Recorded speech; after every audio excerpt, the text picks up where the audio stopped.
was a very young person, I began my career as an actress. Whenever my mother wasn't free to drive me into Manhattan for auditions, I would take the train from suburban New Jersey and meet my father, who would have left his desk at the law office where he worked, and we would meet under the upper platform arrival and departure sign in Penn Station.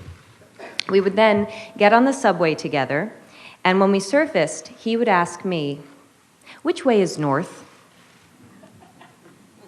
I wasn't very good at finding north in the beginning, but I auditioned a fair amount, and so my dad kept asking me, "Which way is north?" Over time, I got better at finding it. I was struck by that memory yesterday while boarding the plane to come here, not just by how far my life has come since then, but by how meaningful that seemingly small lesson has been. When I was still a child, my father developed my sense of direction, and now, as an adult, I trust my ability to navigate space. My father helped give me the confidence to guide myself through the world. In late March last year, 2016, I became a parent for the first time. I remember the indescribable and, as I understand it, pretty universal experience of holding my week-old son and feeling my priorities change on a cellular level. I remember I experienced a shift in consciousness that gave me the ability to maintain my love of career and also cherish something else, someone else, so much, much more. Like so many parents, I wondered how I was going to balance my work with my new role as parent, and in that moment, I remember that the statistic for the US's policy on maternity leave flashed in my mind.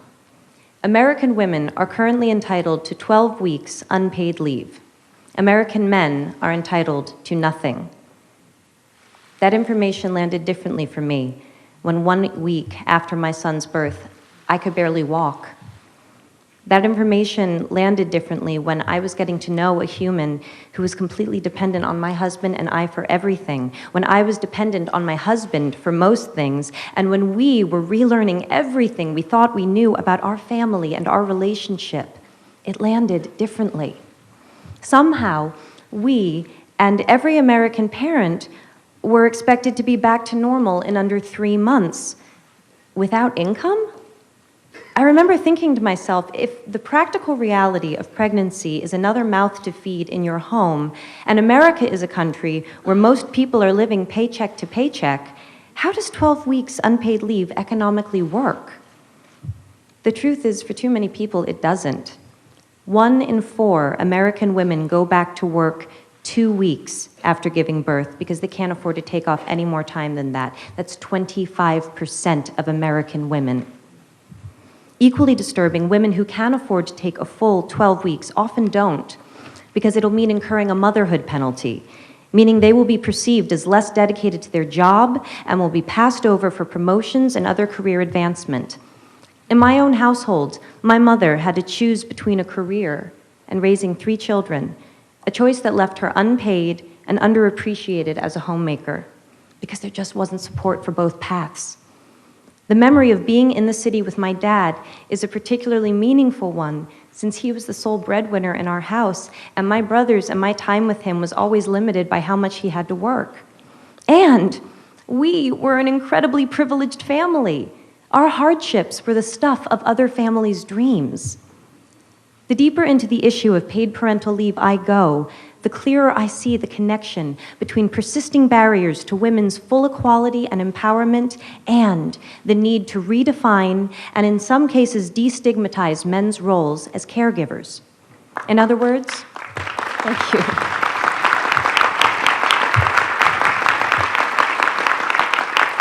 In other words, in order to liberate women, we need to liberate men. The assumption and common practice that women and girls look after the home and the family is a stubborn and very real stereotype that not only discriminates against women, but limits men's participation and connection within the family and society.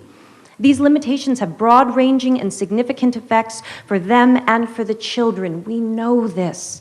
So why do we continue to undervalue fathers and overburden mothers? Paid parental leave is not about taking days off work. It's about creating the freedom to define roles, to choose how to invest time, and to establish new, positive cycles of behavior. Companies that have offered paid parental leave for employees have reported improved employee retention, reduced absenteeism and training costs, and boosted productivity and morale. Far from not being able to afford to have paid parental leave, it seems we can't afford not to. In fact, a study in Sweden showed that for every month fathers took paternity leave, the mother's income increased by 6.7%. That's 6.7% more economic freedom for the whole family. Data from the International Men and Gender Equality Survey shows that most fathers report that they would work less if it meant that they could spend more time with their children. And picking up on the thread that the Prime Minister mentioned, I'd like to ask, how many of us here today saw our dads enough growing up?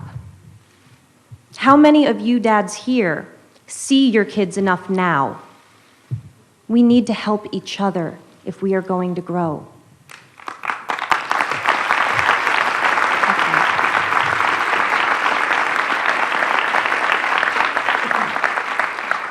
Along with UN Women, I am issuing a call to action for countries, companies, and institutions globally to step up and become champions for paid parental leave. In 2013, provisions for paid parental leave were in only 66 countries out of 190 UN member states. I look forward to beginning with the UN itself, which has not yet achieved parity, and whose paid parental leave policies are currently up for review. Oh, you're going to see a lot of me.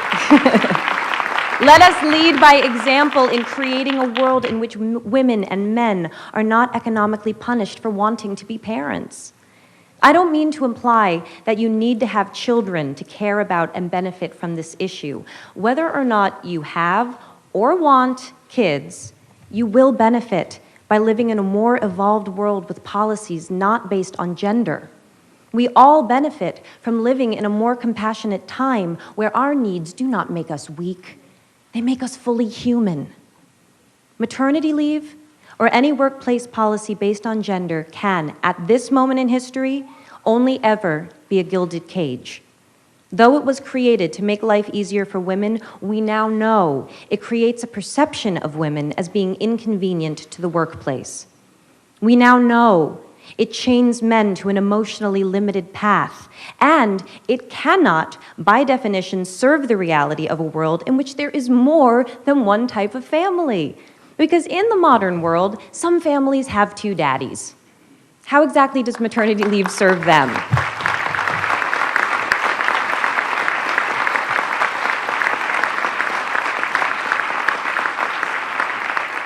Today, on International Women's Day, I would like to thank all of those who went before in creating our current policies. Let us honor them and build upon what they started by shifting our language and therefore our consciousness away from gender and towards opportunity. Let us honor our own parents' sacrifice by creating a path for a more fair, farther-reaching truth to define all of our lives, especially the lives of our children. Because paid parental leave does more than give more time for parents to spend with their kids. It changes the story of what children observe and will from themselves imagine possible. I see cause for hope. In my own country, the United States, currently the only high-income country in the world without paid maternity, let alone parental leave, great work has begun in the states of New York, California, New Jersey, Rhode Island, and Washington, which are currently all implementing paid parental leave programs. First Lady Chirlane McCray and Mayor Bill de Blasio have granted paid parental leave to over 20,000 government employees in New York City. We can do this. Bringing about change cannot just be the responsibility of those who need it most. We must have the support of those in the highest levels of power if we are ever to achieve parity. That is why it's such an honor to recognize and congratulate pioneers of paid parental leave like the global company Danone. Today, I am proud to announce Danone Global CEO Emmanuel Faber as our inaugural He for She thematic champion for paid parental leave. As part of this announcement, Danone will implement a global 18 weeks, gender-neutral, paid parental leave policy for the company's 100,000 employees by the year 2020.